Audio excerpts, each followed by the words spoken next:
another question that is, well, it was already planned and is connected to what you talked in the beginning. You mentioned the power of healing or yoga for healing. Can you give more details? So, yeah, what's the healing or the benefits of the regular yoga practice as you described? Okay, that's a great question, and I wanna turn it around for a moment. Yeah, I'm sure. going to use words from one of my teachers, a man named David Deida, and only just because someone else used those words, I've been using those words as well. But it seems that yoga that came from the East, right? Yoga is a philosophy coming out of India, out of the East, and it's not even a philosophy. It's a way to look at life, and it came from there, and it was in a certain dimension.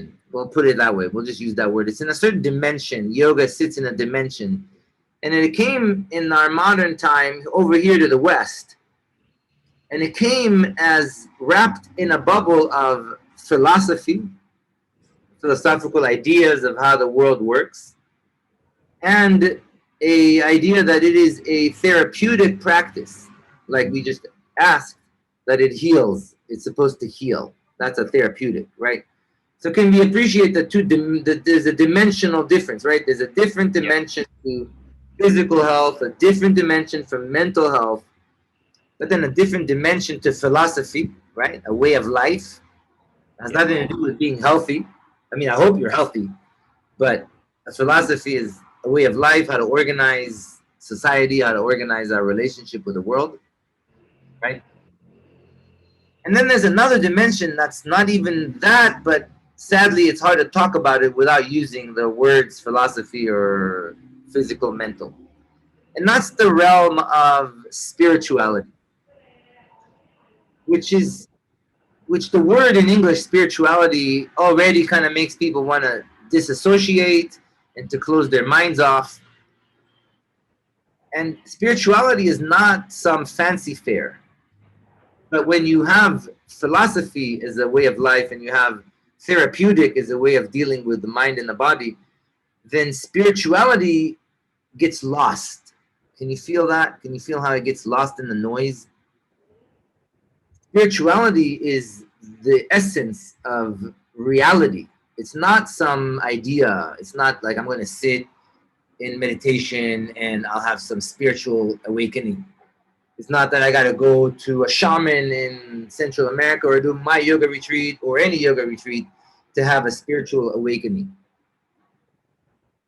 The spiritual awakening, since we are here in Thailand, is really beautifully said in this simple sentence, simple little joke, perhaps you can think of it.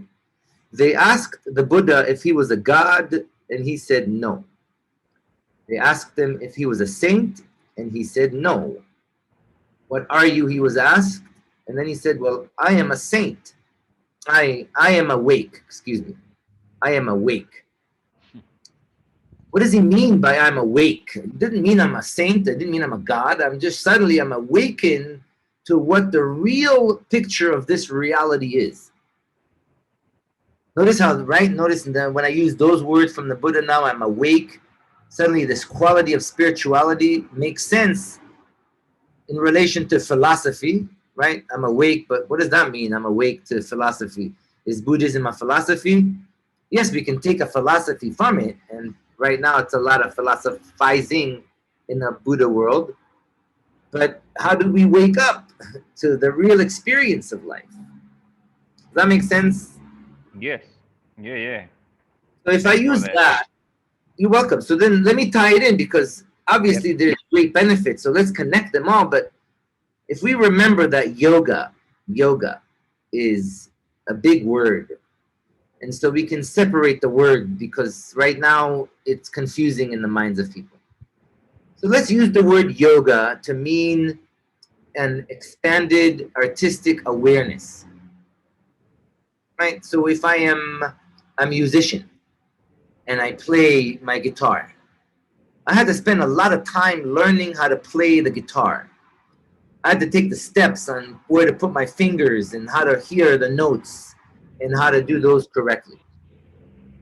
Let's call this process of learning how to play the guitar and get to a place where I can now hold the guitar and play a song and just riff and rhyme without thinking of my fingers, without thinking of my thoughts of my words. I'm just singing the song. Does that make sense? Yes, the state of flow, what they describe sometimes. Exactly. So we can appreciate that when I know how to play the song and I'm flowing with the song, not the same as learning how to play the song. Yes. Correct? Yeah, amazing example. So yoga will use the word yoga as the artistic ability of playing the song. And we'll use the word therapy as everything leading up to the ability of doing yoga. That makes sense. Yes. So with that image, if I have no fingers at all, can I play the guitar? Yeah. Yes, I can. It's just going to take some effort and some talent and some. And then if I have no fingers and I play the guitar, chances are the YouTube world is going to blow up. Yeah. Right. However, did I need, if I was going to do therapy, if I was going to go to a doctor and he was going to put hands on me and I would have fingers and I would learn how to work those fingers, right? That would be nice, right? Yep. But that is a different process than playing and learning how to play the guitar with no fingers. I have no fingers, right? I use this extreme example because most of us have fingers and we tend to confuse that, oh, I'm broken, my body's broken, I have a broken hip, I have a broken shoulder. And yes, there are yoga poses that can help you to fix that or to create more movement. But is that the reason we have yoga?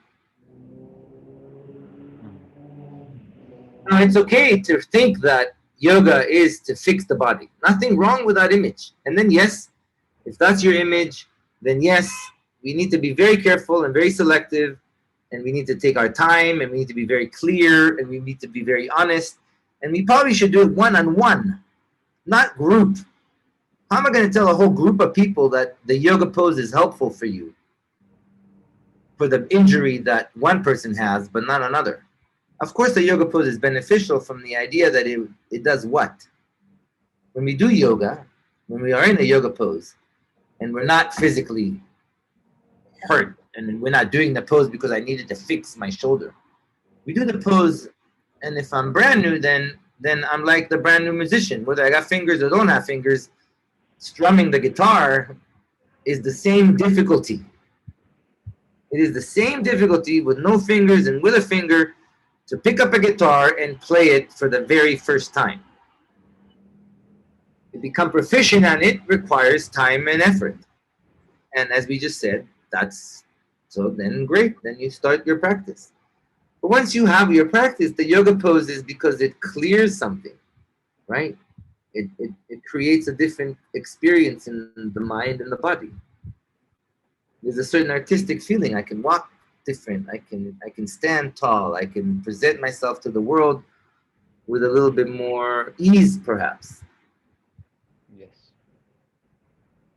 So then I would say that yoga is therapeutic because yes, it has skills to help the body, but but you have to be careful. And then again, I have two styles that I can help people recognize that, look, if you're brand new, if you start with these and learn them correctly, the Hot 26 and the primary seer of Ashtanga, those poses are grouped together as a package, as a packaged pill to do three things: to fix your body, to put your system in this artistic expression, because you got to do the same thing over time, so you're learning it. And then when you do learn it, eventually after you do the yoga, it's like when that musician is in a flow. When the musician is in a flow, they no longer think of the song anymore. They're suddenly in the zone, in this awakened state that the Buddha was talking about. Exactly. Yeah. And so then I separate it and I use the word yoga for the artistic aspect of getting to the flow. But then when we do flow, I'll use David Deida's word glow. So we have glow for a spiritual awareness that is us. You don't need anything for that. You don't need anything to wake up. You don't need a yoga pose. You don't need meditation. You don't need $1,000,000. You want to wake up. It's inside of you. You're awake. Just wake up, as the Buddha said. But if the yoga helped you get there, then fantastic. But what was it? Was it the yoga of fixing the body, therapy? Or was it the yoga of flowing artistically? And we have glow, we have flow, and we have therapy, to use David Deida's words. Therapy to fix our body. Do whatever you need. Do some yoga poses, do a yoga therapy, do meditation, do whatever you need to help you therapeutically. But then learn how to do meditation to connect the energy of life so that you can wake up to who you really are. Awesome. Thanks for the, yeah, really clear and, yeah, like the examples that you put. So it's easier for, yeah, the people that will listen to understand these analogies that you put.